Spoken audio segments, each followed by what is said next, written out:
I'm John McQuay with 8541 Tactical, and this is Mail Call Mondays, the show that answers your questions about precision rifles, optics, and equipment.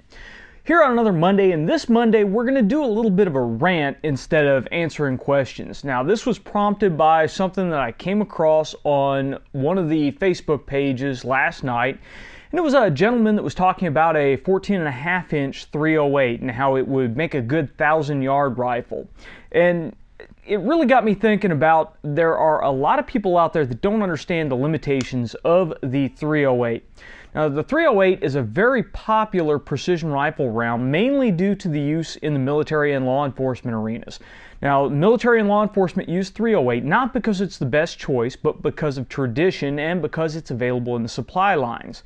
Law enforcement tends to follow along a lot with what the military does, and there are also limitations that are based upon available ammo. Military already has 308 and several different varieties in the supply chain. On the LE side of it, there is a ton of different ammo out there in match, hunting, and practice varieties for 308. So it's really plentiful, it's really available, and it's easy for you just to photocopy a policy from another agency or come up with something very quickly and get it pushed through. If you're looking at something like 243 or 260 or 6.5 Creedmoor or any of the other race calibers out there, if you were going to try to utilize that in a professional environment, it's going to take a little bit more research, it's going to take a little bit more writing to be able to justify your position on that. So that's one of the military and law enforcement reasons that the 308 is so prevalent. Now, of course, you get civilian shooters that will come up and see that the 308 is being used in a lot of different areas and figure it's going to be the best thing for their purpose. Now, first of all, let me step back and let me say that I recommend the 308 as a starting precision rifle caliber for new shooters for a variety of reasons. First and foremost being that the 308 is readily available. Much like the law enforcement scenario, you can go into any gun shop in America and find 308 ammunition. It may not be in stock at that point in time, but the gun shop will usually carry 308 ammunition. Furthermore, you'll usually be able to find some form of match 308 and some form of hunting 308 and some form of practice 308. So all that will be available when you walk into your local store. Even Walmart likes to carry 308 ammo when they can get it in stock. So it's very available for guys that maybe don't reload yet. Secondly is the extremely long barrel life. 308s get an order of magnitude longer barrel life than 243s or 6.5s that are running hot. So it makes a great rifle for a guy to get out and shoot with a lot before he has to invest money into replacing the barrel. Now, those are great reasons to start out with a 308 for precision rifle shooting. That's not any reason to make it the best choice as a long-range rifle. It's just a good all-around rifle. You can do a lot of different things with them. When we start looking at 1,000-yard rifles, the big thing is ballistic coefficient and muzzle velocity. Those two things, barring everything else, are what determines how well the bullet is going to perform on its trip out to 1,000 yards. Now, obviously, the rifle has to launch that bullet with a certain degree of accuracy to be able to impact your target downrange. But the bullet has to get there, it has to fly true, and it has to be carrying enough energy to still be flying straight to impact the target. With 308s, especially short barrel 308s, what we run into is the bullet starts to go transonic far before it impacts the target. What that means is when the bullet leaves the barrel, it's traveling faster than the speed of sound. With this rifle sitting here in front of me, with an M118 clone ammunition, specifically Southwest M118 LR, it will have a muzzle velocity of approximately 2370 on about a 50-degree day. So it's traveling at a little bit more than 2 times the speed of sound. At some point downrange, that bullet will start to drop below the speed of sound. Now, with that particular load, it's right around 800 yards, I believe. And at 800 yards, the 175 grain Match King will drop below the speed of sound. It'll still travel relatively true, but that whole transonic zone causes a bunch of issues. You have a bunch of aerodynamic changes when it goes through that transonic zone. So Ideally, we want to try to keep the bullet supersonic when it impacts the target. Now, the load I actually worked up for this rifle still shoots the 175 grain Match King bullet, but it launches the bullet at 2,510 foot per second. So at 2510 on a standard day, 59 degrees, 29.92 inches of mercury, etc., the bullet will still be traveling supersonic beyond 1,000 yards. So we don't hit that transonic zone, we don't run into those aerodynamic changes, we don't run into the problems that are going to upset the bullet. It's still traveling true, it's got enough ballistic coefficient to maintain its velocity, it's launched with a quick enough velocity that it has energy in reserve, and it can hit that 1,000-yard target still going supersonic. This gives us a bunch of benefits besides the aerodynamic one. The other benefits, of course, is it's impacting with higher energy. For us precision rifle target shooters, impacting with higher energy is a great benefit because we will be able to more easily hear the impact if we're shooting on a steel plate, and we'll more easily be able to see the impact either hitting the steel plate or hitting the dirt and causing splash to come up next to the target. Both of those are great advantages. Now, coming back to the argument that started all this, the gentleman was wanting to shoot a 14.5 inch 308.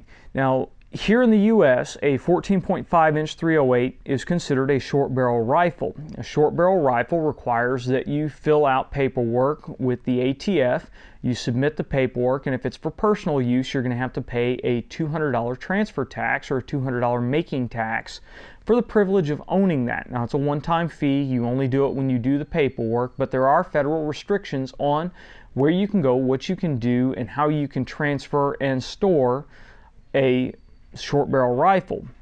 So these are all things you need to take into consideration. Now, the biggest consideration is the rifle before me is a 16-inch 308. So if we go from the threaded portion of the barrel to the breech face, it's 16 inches. Now, with a 14.5-inch barrel, you can pretty much figure that all you're gaining is if we took this muzzle device off, that is the overall length advantage that you would gain with a 14.5-inch barrel. That's not much. For that, you're going to pay an extra $200. Now, in addition to paying that extra $200, you've now cut the legs out of your velocity, because the shorter you go, the less muzzle velocity you have, and that loss increases the shorter you go because you have less volume for that powder to burn and for those gases to expand and impart forward energy on that bullet. So for the added $200 tax, you're only gaining a 2-inch savings in overall length, and it's no longer going to be a very efficient long-range rifle.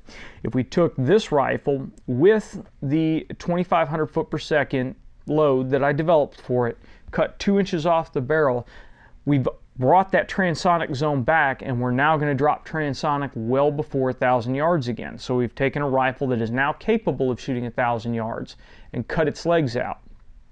Why you would do that and want to spend extra money, I have no idea. Now, this rolls back to our other portion of the argument. This gentleman is new to long-range shooting. He's just getting into it. So part of the frustration is trying to guide a new shooter into something that's going to be best for him and to try to prevent him from wasting money. What we find out is that another well-known trainer, I guess, was demoing this 14.5-inch rifle, and this is where he got the idea that this was going to be a very good rifle.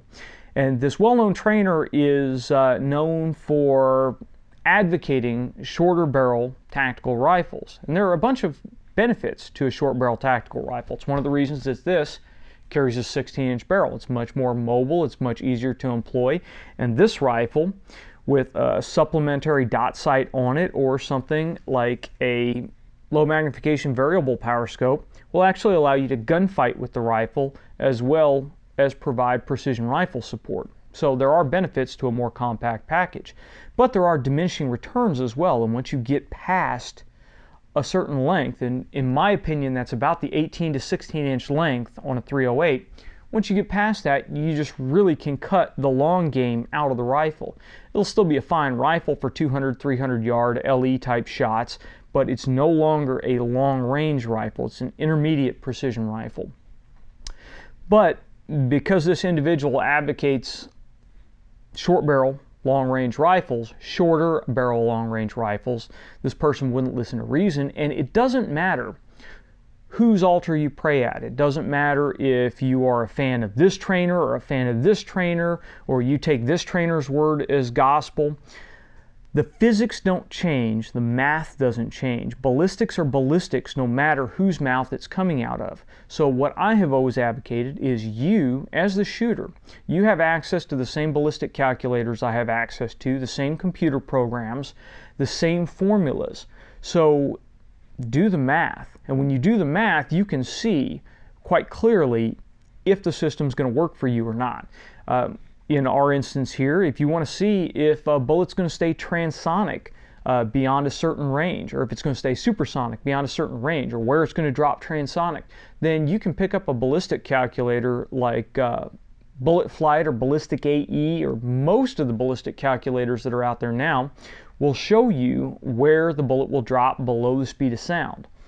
So it's fairly simple to look at that, and really that should be where you're deciding if the rifle is going to be capable of shooting. Sure, we can push a .308 rifle to a mile. I can lob slugs out to 1600 plus with this 16-inch .308.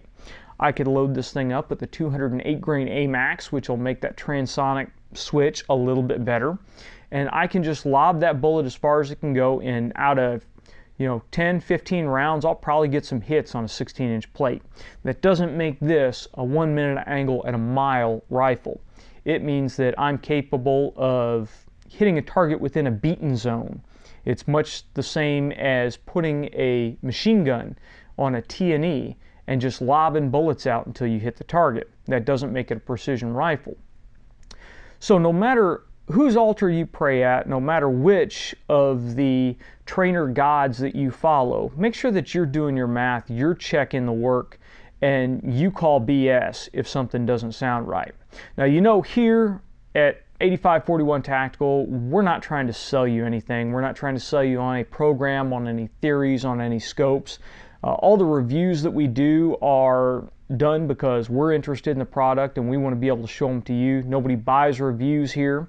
So we're not trying to sell you anything. We want you to do your own work. We want you to come to your own conclusions.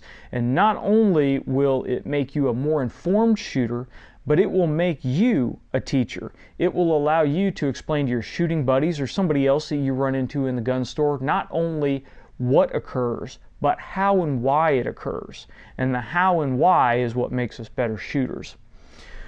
So this is kind of a rant. I'm not going to go on a whole lot longer on it, but what I want you to get out of it is every system has limitations. The limitations are the limitations based upon physics, based upon math. So when you learn how to look up the limitations, determine the limitations on your own, it doesn't matter who's telling you what the system can do. You can check it for yourself and determine if it's possible. Now, outside of that, there is the skill factor, but skill still cannot overcome physics. Skill can increase the hit probability, but it still cannot overcome physics. So if the math doesn't work out, if the physics don't say it can happen, then it doesn't matter how skilled or how unskilled the shooter is. You still are not going to be able to get it done. So that's all we've got for this show. I know it's kind of a short show, but it was something that lit me up and something that I kind of wanted to relay to you guys. But I really want to hear what your opinion is. So please leave your comments in the comments section below or send them to us on Facebook or Twitter. If you've liked the show, please like, share, and subscribe. And until next time, no matter if it's a 16-inch, a 14.5-inch, or you're shooting to a mile, get out and shoot!